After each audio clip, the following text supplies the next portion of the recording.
This is the Black Lives Don't Matter podcast. That's what I said. Black lives don't matter. What kind of up podcast is this? Black lives don't matter? Really? Man, who is this dude? Black guy? Wait, so a black man got a podcast called Black Lives Don't Matter. It's like President Obama waving the rebel flag. I done seen it all now. Maybe this is what it takes. Time to shine the light on all the times black life didn't matter. Talk your truth, brother. Listen up.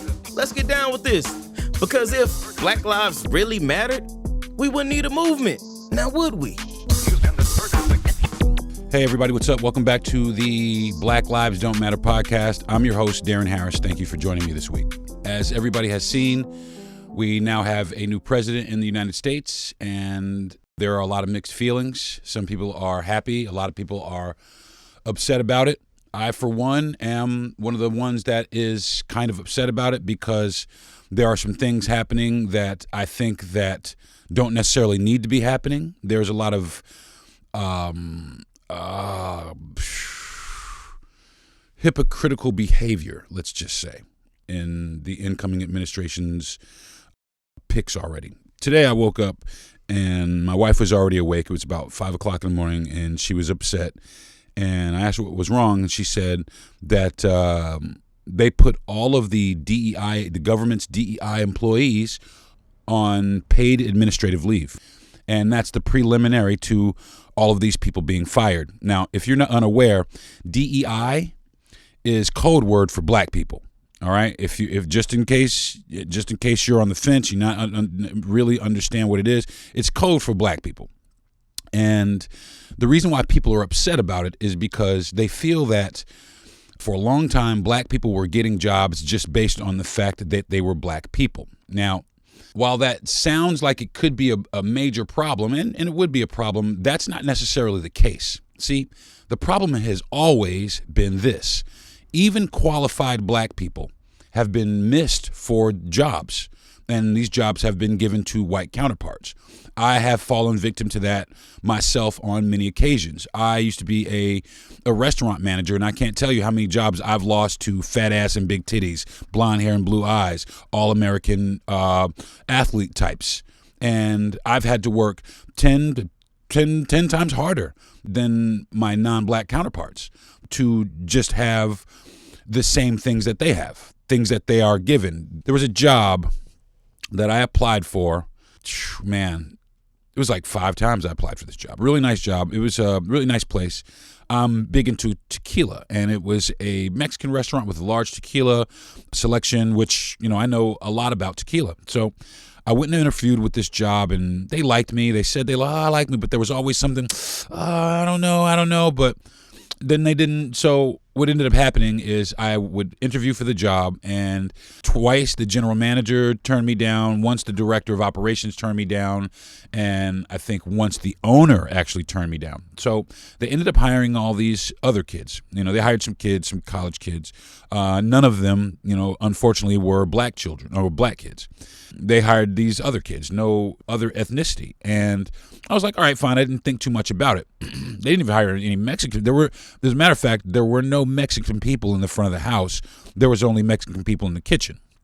And I think there was one other black employee, and he was bussing tables. But I had gone in to interview, and, I've worked for 4 diamond places. That stuff's all over my resume. I've worked for 4 diamond resorts. I've worked for celebrity chefs. I've worked for extremely famous and popular places throughout the world and the United States. And I kept getting the runaround.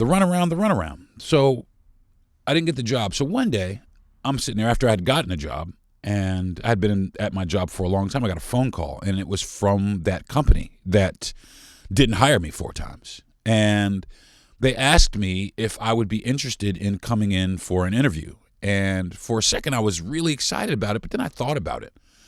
And it took them, I just started thinking, I wonder what happened. I wonder what happened that now you're calling me. And like I said, I interviewed for this job 4 times. 4 times in like 2 years or something like that, 2.5 years or something like that, which means that, the management turnover rate was, I guess, pretty high. Now, I go in and talk to my wife about it, and she's like, how do you feel about that? And I was like, I'm kind of, I'm excited about it because but then I really started to think about it. And I'm like, well, why the fuck are you calling me now? And really what it was is the people that they hired did not have the skill set that I had.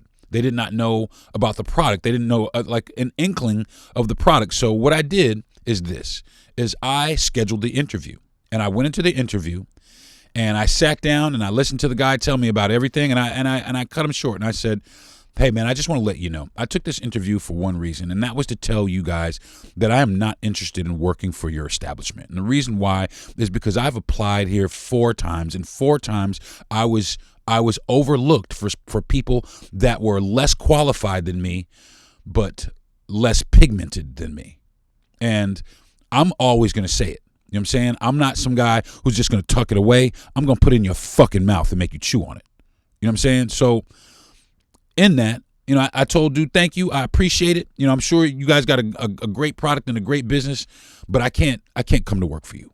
And the reason why is because you didn't respect me in the first place. You didn't respect the fact that, I had all the years that I'd put into this business. You didn't respect that shit at all. All you saw when you saw me was the fact that I was black. Same town, different incident.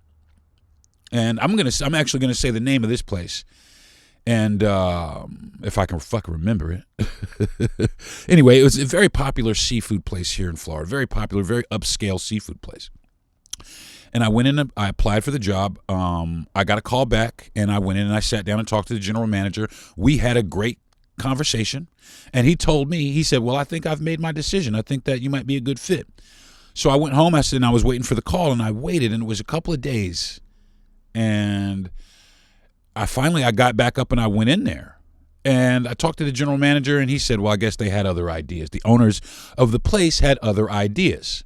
Oh, okay, fine. So I leave. Needless to say, I look over in the corner, and the manager that they had hired was over there training with another manager. And needless to say, like I said, this person was less pigmented than I was. So a couple of weeks passed, and I got a phone call from this place. And it was, it's not salt, sea salt is what it was called.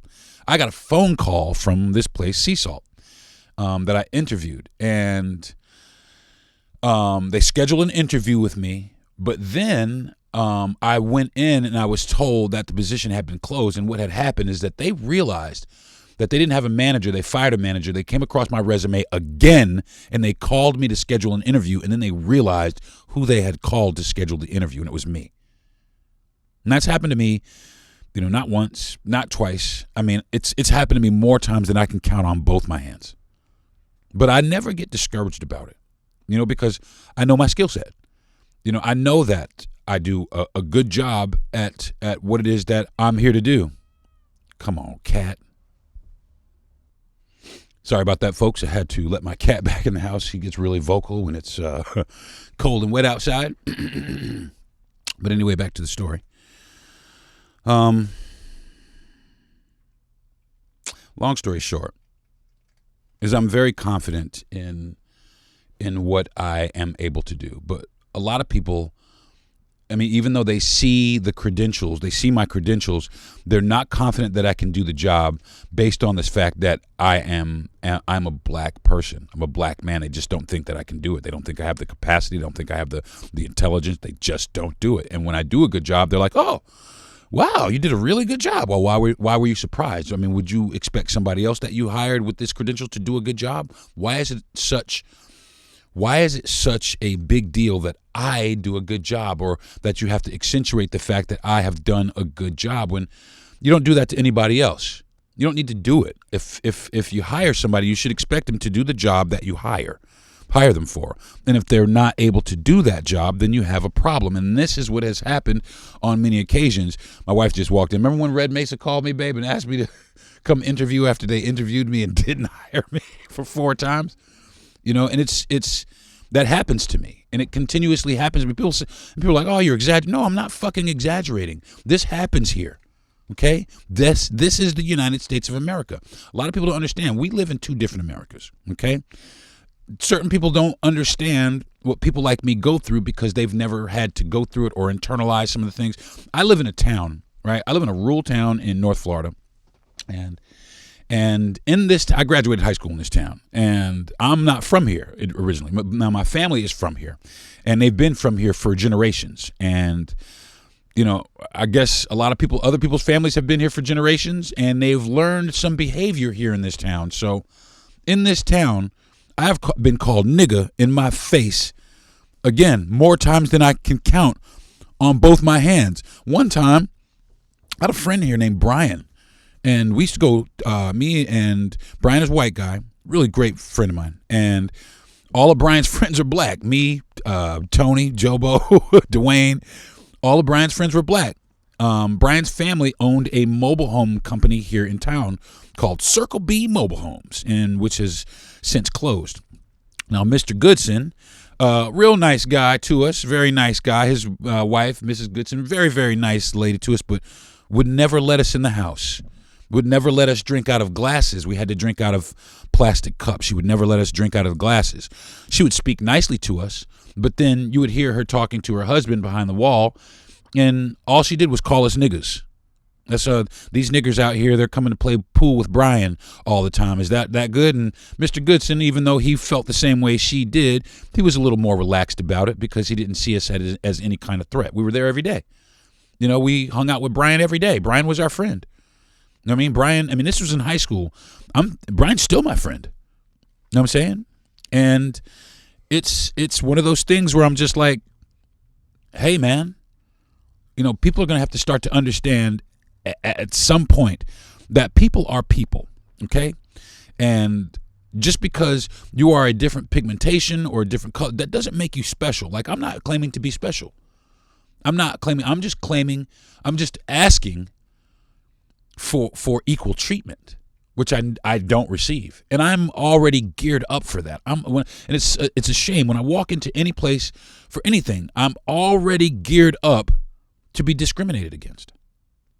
So it's just become second nature for us. We have to learn to deal with it, right? Our children are told that they have to, be tougher, have tougher skin. Don't take it so seriously. That is what we've always been told. I was told that by my grandmother when I was a child. You know what I'm saying? I was told that, and it's hurtful. So the reason I have this problem is this. This morning, I wake up to read that all of the DEI, governmental DEI employees have been placed on paid leave. And like I said, that is the preliminary to all of them being fired. And, now it's not 100% black people but it's the majority black people who are DEI hires. Now, my problem is this. They complain about DEI hires, but Linda McMahon is no more qualified to run the Board of Education than motherfucking Big Bird. You hear me?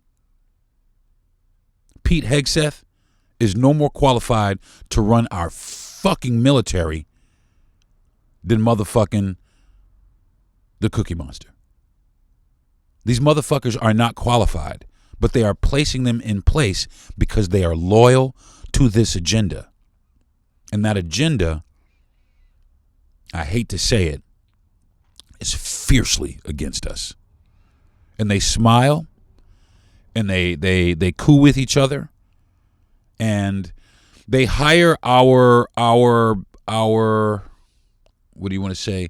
The people from our community to, well, in my opinion, to further separate us. Because you had, who was it? Snoop, Nelly, a few other people perform after Snoop said that he wouldn't perform. And actually, Snoop said, which one of you jigaboo ass niggas is going to perform for? He said that. And it turned out to be him. And the question that a lot of black Americans are having is, where's the solidarity? Where's the camaraderie? Where's the stick-to-itness? But that's simple. That's been taken care of, and that was taken care of a long time ago, systematically. We were put here, okay? We didn't come here because think about it. When we were freed, okay, when slaves were freed across this country, there was no crime rate like that. There wasn't any of that. We went to our separate communities and we tried to build the things that we needed in order to survive in this country. But systematically, all those things, I mean, Rosewood, Florida, Ocoee, Florida, all of these massacres that took place in black communities, Lake Lanier, the drown town where they just fled. I mean, there's so many of these things that have taken place over the course of the history of this country that's one of the reasons that they want to change a lot of the history books in Florida to reflect the fact that none of this really happened that way, when actually it did. They killed people in Rosewood, Florida because somebody lied. Emmett Till was killed because somebody lied.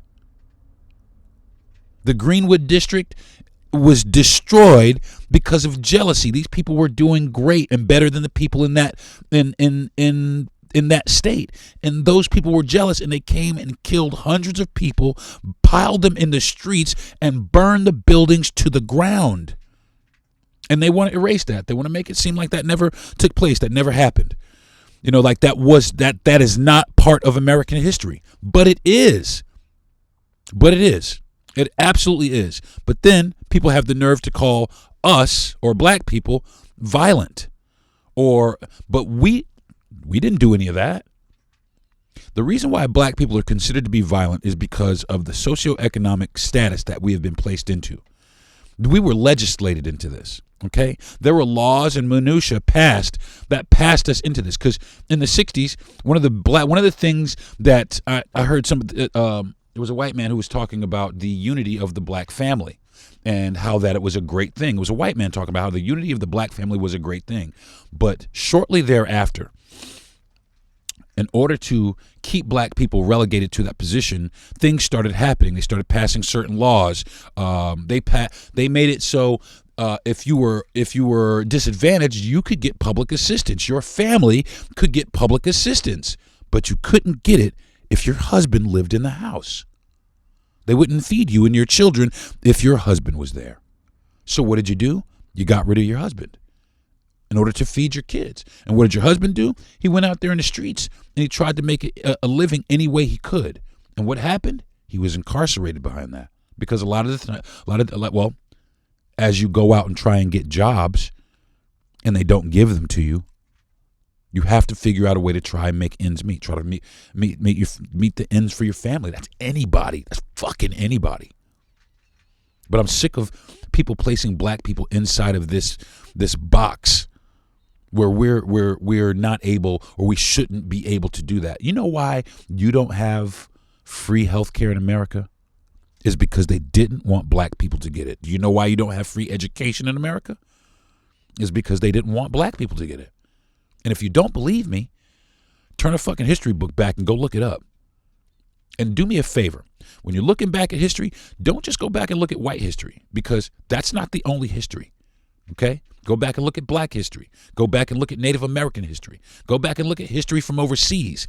And they will clearly tell you what the fuck has happened. People don't even know that black people were here before Christopher Columbus. But they don't want to acknowledge that. That's fine. You don't have to. It's the truth, though. So sometimes the truth hurts the worst. So I say all that to say this, folks, and then I'm going to hang it up. Diversity, equity, and inclusion is not about giving things to people. It's about creating an opportunity where there were no opportunities for people that are qualified. And that's the thing. That's my sister is the head of the Department of Diversity, Equity, and Inclusion at the ESPN Corporation. A few years ago, she was number 19 in Forbes' most powerful women list, businesswomen list. And she is dedicated to helping everyone feel included, not just black people, but Latin people, Indian people, Asian people, and also white people. That's her job. She's dedicated to the inclusivity of everyone. But that's the thing. That's the problem. They don't want inclusivity. But why? Why do you not want inclusivity? Do you not want to include us in things? Why do you not want diversity? Do you not want to include people in things? Because that's basically what you're saying. When you say there's no diversity, that means you don't want any diversity, period. There's no two ways to fucking say that. So when you cut these programs, when you get rid of these things, that's exactly what you're saying. And anybody that's black that voted for this, you voted against your own interest. And that's what that looks like. So I'm sorry, folks. And again, I don't hate white people. I really don't. I don't. What I hate is the systems that have been put in place for black people to fail and for them to succeed. And those things, people say, well, my family and my people, we struggled. We're not. But your family was never disadvantaged for the color of their skin. You just got a bad shake in life. And not for nothing. Even though if we're in the same socioeconomic status, they're going to pick you over they pick me anyway. That's just the way it is. That's historically accurate and statistically accurate as well. So, in that, folks, like I said, if you want to think diversity, equity, and inclusion is bad, you be my guest. But I don't feel the same way. I think it is actually a very helpful thing for our country because it does ensure that we all get to participate. And my solution is this. If you don't want DEI and what you want is an all Anglo-Saxon community, then say that. Okay? You should say it. You should say it. But the thing about it is they can't say it. And the reason why is because they need the bodies. And they need the bodies for the private prison system that they have put together for us. There is no coincidence that the most incarcerated people in the country are black people. That's no coincidence. That's by design. And the sooner that black people realize that this is a design, and not even that, the sooner we give a shit about it. Because the bottom line is this: we don't care about it. People can do shit to us, but if we don't care about it, it's going to work. But if we do care about it, it's going to be harder for anybody to do anything to hurt us. But we don't care about it. So the sooner we start caring about it, the sooner we start digging ourselves out of this hole, the sooner we can start doing things for ourselves. So, all right, folks, that's going to do it for this week's episode of the Black Lives Don't Matter podcast. I'm going to check back in with y'all on this same thing here in, I guess, a few weeks or whatever. I don't do this podcast so much because I fucking hate doing it.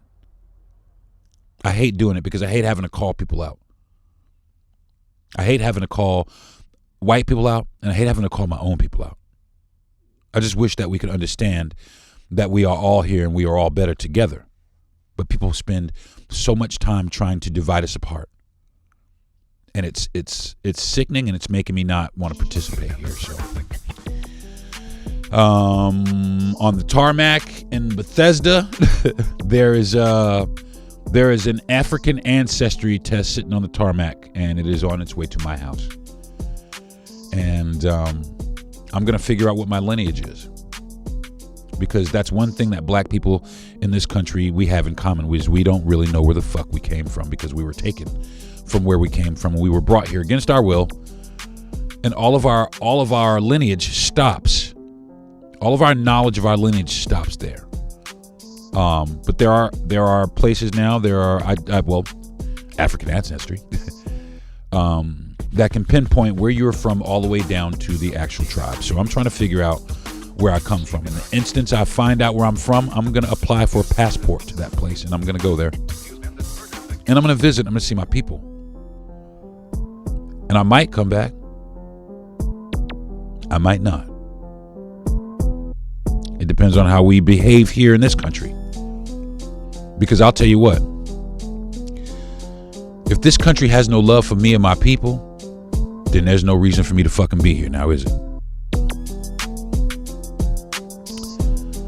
It's a shame that black lives still don't matter, because if they did, I wouldn't need to do this podcast.